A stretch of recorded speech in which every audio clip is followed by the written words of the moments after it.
As established in the first part of this two-video series, white-throated sparrows have two color morphs, a white striped form and a tan striped form, and both males and females can have either of the two morphs.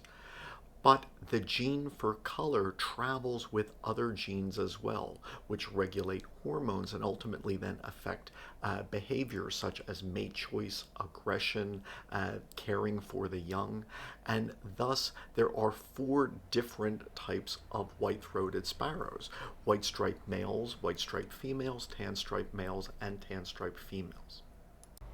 There do seem to be biological preferences that each gender of each morph has.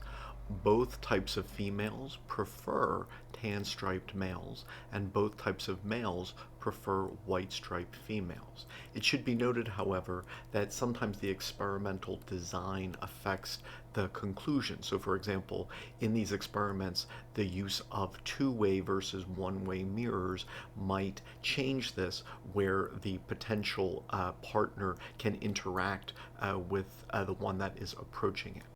Almost all pairings, however, occur between morphs. This is heterotypic or disassortative mating.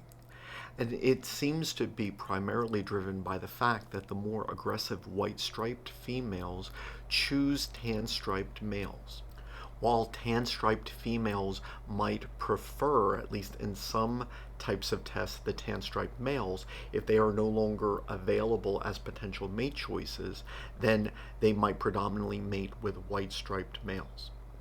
So thus, if essentially each bird has as a potential partner only a quarter of the population, if realistically almost every white-striped female will mate with tan-striped males and no other, that's only a quarter of the potential birds in the population, and the same would apply for all of the others. Thus, are there equivalent of four sexes or genders in this?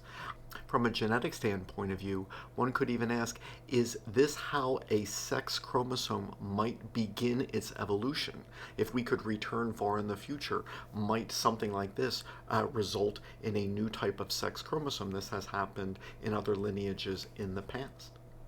This system will obviously repeat itself in the next generation if most pairings are represented by these two.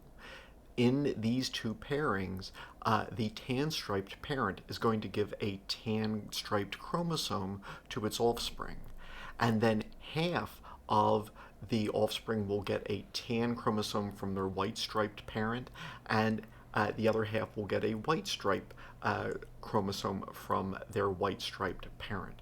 And so in each of the two broods, half of the offspring will be tan-striped and half will be white-striped.